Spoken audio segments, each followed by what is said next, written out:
Everybody, and welcome to Mrs. G's Story Time. We are reading the book In the Arena by Isabel Kuhn with permission of OMF International, and we are on Chapter 8, Part 1, Taut Nerves. The only way to get out of China was to fly the hump over to India. It was then that we discovered that this famous flight went right over our part of Lisulan. Looking down, John even saw the little ferry boat, that place of action. Into the heat and the refuge crowds of India we came. World War II was still in full operation, October 1944, and there was no passenger ship service to America. With all civilians wishing to go home, we had to be lumped together as refugees and take what transportation the arrest authorities could provide. After some days in Calcutta and about 3 weeks in Bombay, we were given transportation on a troop ship going to America. Our route and port of arrival was kept secret. Even when we landed, we did not know where we were going until hotel placards and street signs gave the clue. So on board we went. John was sent down into the hold with the civilian men and allowed up to see us for only 2 hours a day. Danny and I found ourselves in the officer's cabin with other women, 11 of us, bunks 3 tiers high, no portholes for air, and the ship's movie theater just outside our door. They had 2 sittings of talkies every night, so the jazz music and noise went on until nearly midnight. Shortly after boarding, we mothers were summoned before a ship's officer for a lecture. He had probably been ordered to put fear into us, for he certainly tried his best. He told us that we were allowed on board only out of charity. This was not a passenger ship, and there were no accommodations for babies. There was no baby food on board, so we need not ask for it. There was no deck on the whole ship, which was not safe for babies. Some had no railings, and all had big uncovered holes through which a child could easily fall. If your child falls overboard, the ship will not stop to pick it up. I tell you now, so you need not ask. It is up to each mother to watch her own child, he shouted to us. There was no laundry room for us, just the usual wash bowls. We were to eat at the officer's mess, but that compelled 2 settings, so that each meal must be finished within a half an hour. We must line up ahead of time so as not to lose a minute in getting seated, and so on. When he finished, there was not one of us who would have dared to ask a favor, which was probably his purpose. Danny was about 15 months old, just at the toddling stage, and the trip lasted more than a month, 36 days, I think. Waiting in line for meals 3 times a day, I had to carry him, heavy as he was. To set an active toddler down meant jerking him back into line all the time, just as fatiguing as holding him. He was served a plate of officer's food, big steaks and French fried potatoes, etc. It was inevitable that his tummy would get upset, and more than one night I sat rocking him, lest his cries keep the others in the cabin awake. In the daytime, he had to be watched every minute lest he toddle near those holes. To keep him within sight while I washed his diapers was another problem. After 2 weeks of this, I felt I was going to collapse. I remember standing in line for dinner, feeling my head beginning to swim and faintness coming over me. Again I cried out in my heart, Lord, what can I do? Just stand till I drop? Now the Lord could have come and touched me as he did in that Chicago restaurant 19 years before, but he did not choose to do it this time. A voice called at my elbow, well, now look at our poor mother carrying this big heavy boy and me doing nothing. Here, mother, give me this young redhead. 2 strong, friendly hands removed Danny from my aching arms. It was a missionary from our cabin. The Lord bless her. I don't know why I didn't think of this before, she scolded herself. Mother, from now on, I'm a self-appointed nurse for Danny. Before every meal, I'm going to come and get him, wash him up, and carry him in. And after the meal, I'll carry him out. Do you hear? Did I hear? She was an angel sent from heaven, as far as I was concerned, and she kept her word. To me, this was as much a manifestation of Christ's power as my earlier experiences. She was my door of escape. 1 Corinthians 10:13, Way's translation. God had used a natural means to deliver me. That is all. The 36th day of arrival at last. Our big ship was steaming up the coast of America. We still don't know if it was the Atlantic or the Pacific coast except by guesses. Rumors that we were soon to land were passed from mouth to mouth, and war changes in the travel habits of America were discussed. They say you cannot get a taxicab anymore, said one. And none of your friends are allowed to meet the boat, said another. This alarmed me. Our money was limited, and we would need to contact our mission soon after arrival. What shall we do? I asked. Miss Alice Wishmer of Kashmir was walking with me at the moment. Oh, the Lord will have something waiting for us, she replied easily. He hasn't brought us all this way to desert us now. And it was so. We were hours and hours getting through immigration and customs, but the Red Cross met us, provided a nurse to take Danny and cared for him, fed him, put him to bed and watched him. Hot coffee and donuts were served to us, and we landed at 10 in the morning, but it was dark before we were ready to proceed on our way. A businessman, a Red Cross helper, drove us in his car from San Pedro to Los Angeles, right to the door of the China Inland Mission there. I have never forgotten it, and those carefree words of Miss Washart were to echo again and again in my heart. Through many a difficult turn in life's corners in later years, oh, God will have something waiting for us. It is scriptural, Psalm 59:10. My God with his loving kindness will meet me. And another version translates it, the God whose love meets me on the way. Among our own, the bosom of the mission family is a wonderful place.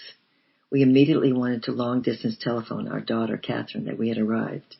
Over the wires, my voice did not sound familiar to her, and it brought the tears. But at least she had the joy of knowing we were on the same continent as she was, and would soon be speeding to her at Philadelphia. We delayed in Los Angeles only long enough to do some shopping.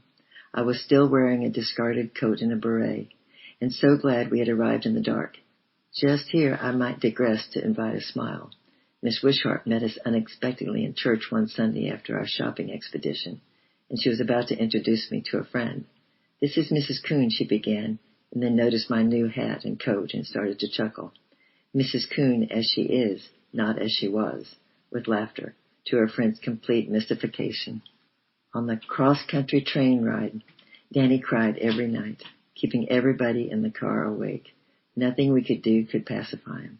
This was one of the most humiliating experiences of my life, and it did not help Taunt's nerves. Mr. Sutherland had thoughtfully arranged for us to meet Catherine alone in a little room. Our little girl, whom we had last seen at 7.5 years of age, was now 13 and almost at full stature. We had tried to get to her once in those intervening years, but the Japanese had bombed the bridge on our only road, so we had to turn back. But at this reunion, the Lord melted us all together, and there was no feeling of strangeness. Praise his name. The next 6 months were busy in visiting and deputation work, but for the most part we stayed with our relatives, the Harrisons, who were generously hospitable as always. Sister Kay's children were no longer small, however, so her home was arranged for adults. It was beautiful with green plants in the windows and at such a low level that toddlers were tempted to reach out for the pretty trailing branches and pull at them. Danny had to be watched all the time. Everyone was wonderfully kind to me and did their best to help me rest, but at the end of 6 months I was as taunt as on arriving. It was disappointing to everyone. How is a person to help such a missionary anyway? When it seems that nobody understands us, we can always turn to the Lord. Lord, I've been home for 6 months and I feel as ill as when I arrived. I cannot unknot my nerves.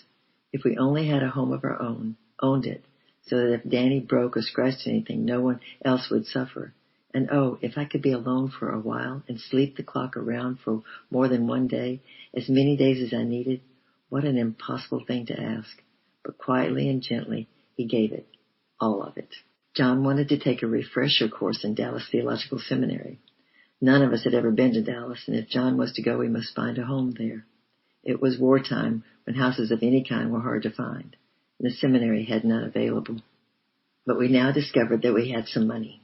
10 years previously, John's father had died and left him some shares in a certain company. On our previous furlough, the Christian manager of that firm had asked us to leave the shares there for a time longer. The company is not paying dividends now, he said, but I firmly believe it will pay in a few years. Holding your shares and giving me the proxy will just give me a majority vote. I'd like to conduct this business on Christian lines, and I appreciate that majority vote. So if you'll hold your shares as they are, it will do me a favor. We were delighted to do so and almost forgot we possessed any shares. Now when we made inquiry, to our astonishment, we learned that their value had tripled. The Christian manager had retired and was now indifferent as to whether we sold the shares or not. If we had sold in 1936, we would have received $2,000. By accommodating him, we now received $6,000. It took our breath away. The Lord pays high interest. Now there was hope of a place of our own in Dallas. We wrote to the seminary for the names and addresses of real estate men and then wrote them our requirements. Number 1, it must come within our price range of less than $5,000. We had to reserve something for furniture. 2, we must be able to get possession of the house by July the 28th. Then to the Lord we had request. Number 1, since we had no car, can the house be near enough to the seminary so John can walk? 2, that it should be near to a high school so Catherine can walk. 3, it should have 2 bedrooms. 4, and a fenced-in backyard where Danny can be left to play. With the exception of one, all the real estate offices replied that a place of any description without any stipulations was impossible, especially in the low price bracket. House building materials had been appropriated for war purposes, and so many newly married couples in the armed forces were looking for cheap homes that any available ones were snapped up before real estate offices had a chance to list them. The one exception wrote up like the others, but added that there might be a house such as we wanted available later on. The owner had not decided whether to sell or not. We wrote back to hold it for us if it was offered for sale. About the time I'd reached the extremity of my nerves that would not relax, about the time of my prayer, another letter came from the real estate office in Dallas. If one of you came immediately, the owner might be persuaded to sell, he wrote, since we offered cash down, but they could not actually promise he would. John and I went into council. I asked to be the one to go. We knew no one in Dallas, and I could go to the YMCA and have my chance to go to bed at 7 without anybody thinking I was unsociable, and without any baby twittering at 5:30 the next morning announcing that he, bless him, was beginning the new day. I could shop for furniture in the daytime. John was quite happy to stay behind with the children, as it would give him another month with relatives and friends in his hometown. Catherine was 13 years old and could take care of Danny. She had prayed for a baby brother, and it was summer vacation. I had written or wired the YMCA for a room some time before, so off I went on this great adventure, my first trip to Texas.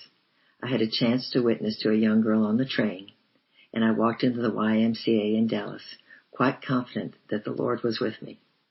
But it was not to be so easy. The YMCA secretary was very courteous, but almost exasperated at my innocence and ignorance. Expect to have a room at the Y with only a week or so advance notice? Why, my dear, she said, we are booked solid for months ahead. I fear I cannot even get you a hotel room. Don't you know what the war has done to America? And as for you getting a house in Dallas, I'm sorry to discourage you, but a place of any kind without stipulations is like asking for the moon. I deal with people all day long, every day in the week, just like yourself. And somebody is waiting to come in now when you go out. I don't know why people cannot be told that there are no vacant houses in Dallas. Well, I will telephone and see if I can get you a room somewhere. I have already phoned 9 hotels this morning and not one of them has a corner. But you're planning to stay a while. How long did you say? A month? Well, we'll see. And then she began to phone. Inside I was praying. The first 2 or 3 places were full up. Then she tried another. Yes, she said into the phone. She intends to stay a month. You have a room? Oh, good. She'll be right over. Well, you're fortunate, Mrs. Coon, said the secretary, hanging up the telephone. It is a hotel in a rather bad part of town, so I do not call it often. So it's quite a safe place itself, but the neighborhood, well, you won't plan to roam the streets at night, I take it. I assured her I would not, and she gave me the address. It was a cheap hotel, but after Chinese inns, I had learned to appreciate what America might rate third class. I had a corner bedroom with a window on each side, which gave me a cross draught. It was June, and the days were hot. I shared a bathroom with another person, and there was a good lock on all doors. A bed, bureau, desk, and chair. What else did I need? I knelt down and thanked the Lord. It was about noon, so I got the address of the real estate company and proceeded downstairs. The register clerk was a woman and very pleasant. Oh, your real estate office is just a couple of blocks away, and since we're right downtown, restaurants are plentiful. Woolworth's had a good lunch counter too, and it was only 2 blocks away. So I started out in Dallas. After a sandwich and coffee at Woolworth's, I was ready for real estate. I was perfectly sure God was going to get us that house. But how he was to do it, it would be a thrilling adventure. With this confidence, I made myself known to the real estate people. A sandy-haired, middle-aged salesman was put in charge of me. And we will find out next time what happens if they find a house. I love you. I'm praying for you. Bye-bye for now.